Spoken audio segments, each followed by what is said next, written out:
Dahulu kala ada seorang pangeran tampan yang bernama Pangeran Kusmayuda dari Bayu Arum. Pada suatu hari, pangeran dan beberapa pasukan pergi berburu ke hutan. Tiba-tiba ia mendengar ada suara perempuan yang mengerang kesakitan. Dia pun mencari asal suara itu. Ternyata dia melihat ada seorang gadis cantik yang sedang memegangi kakinya. Pangeran Kusyamada iba terhadap gadis cantik itu. Ia pun berniat untuk menolong gadis itu. Setelah mengetahui nama gadis itu, bersama pasukannya, Pangeran Kusmayuda mengantarkan gadis itu pulang. Diam-diam, Kelenteng Kuning menaruh hati kepada sang pangeran, begitu pula dengan Pangeran Kusyamada. Setelah peristiwa itu, mereka tidak pernah bertemu lagi. Waktu terus berlalu, tak berasa tahun pun berganti. Kini tersiar kabar ada seorang pemuda tampan bernama Ande-Ande Lumut sedang mencari calon istri. Semua gadis di desa itu pun sibuk membicarakan tentang ketampanan sosok Ande-Ande Lumut dan berhayal mereka akan menjadi pendamping sang pujaan hati. Tak lama kemudian, Ande-Ande Lumut mengadakan pesta untuk memilih calon pendampingnya. Para gadis di desa itu pun sibuk mempercantik diri mereka agar terpilih oleh Ande-Ande Lumut. Hanya Kelenteng Kuning yang tidak tertarik dan enggan datang ke pesta tersebut. Kelenteng selalu terkenang dengan Pangeran Kusmayuda.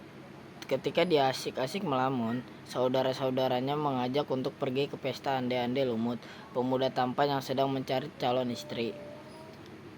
Ketiga kakaknya membujuk Kelenteng Kuning untuk pergi ke pesta itu. Setelah ketiga kakaknya pergi terlebih dahulu, akhirnya Kelenteng Kuning pun pergi juga ke pesta itu. Untuk sampai ke sana, semua orang harus menyeberangi sungai yang lebar dan dalam. Para gadis-gadis tersebut kebingungan karena mereka menggunakan pakaian yang bagus, maka tidak sampai hati mereka mengotori pakaian yang mereka kenakan. Kemudian muncullah seekor Yuyu Kangkang, penjaga sungai yang berbentuk kepiting raksasa. Yuyu Kangkang menawarkan bantuan kepada mereka untuk menyeberangi sungai dengan syarat mereka memberi ciuman kepada Yuyu. Yuyu bilang, "Kalian tentu tidak ingin terlambat menghadiri pesta itu, bukan? Jadi, siapa yang lebih dahulu aku bawa menyeberangi sungai?" kata Yuyu Kangkang.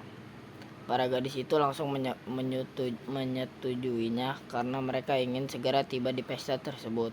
Lalu satu persatu gadis diantarkan oleh Yuyu dan mereka memberikan ciuman kepada Yuyu Kangkang.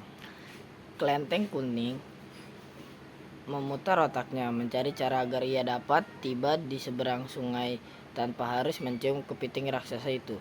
Dia pun mendapatkan caranya. Kelenteng Kuning pun memberikan syarat kepada Yuyu Kangkang. Dia bersedia mencium dengan syarat kuku Yuyu Kangkang memejamkan matanya. Kepiting raksasa pun itu menyetujuinya. Setibanya di seberang, Yuyu menagih janji untuk menciumnya. Lalu Kelenteng Kuning menyuruh Yuyu untuk memejamkan matanya, dan Kelenteng Kuning pun mengambil buah apel yang kemudian ditempelkan pada Yuyu. Yuyu merasa senang sekali karena semua gadis tadi telah berhasil dikelabuinya. Semua gadis yang mencium Yuyu memiliki bekas garis merah di bibirnya kecuali Kelenteng Kuning. Yuyu merasa sangat senang sekali karena semua gadis tadi telah berhasil dikelabuinya. Semua gadis yang mencium Yuyu memiliki bekas garis merah di bibirnya, kecuali Kelenteng Kuning yang tidak kena cium kepiting raksasa itu. Kelenteng Kuning tersenyum sendiri karena ia berhasil mengelabui kepiting raksasa itu.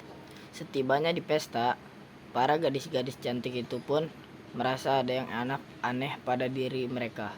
Ternyata mereka baru menyadari bahwa ada bekas garis merah di bibirnya. Ande-Ande Lumut dapat segera mengetahui bahwa Kelenteng Kuning yang pantas menjadi pendampingnya karena hanya ia yang dapat mengalahkan tipu daya Yuyu Kangkang. Kelenteng Kuning sangat bahagia bertemu dengan Ande-Ande Lumut karena ternyata Pangeran Kusumayuda yang selama ini ditunggunya adalah Ande-Ande Lumut. Kemudian mereka menikah dan hidup bahagia selamanya.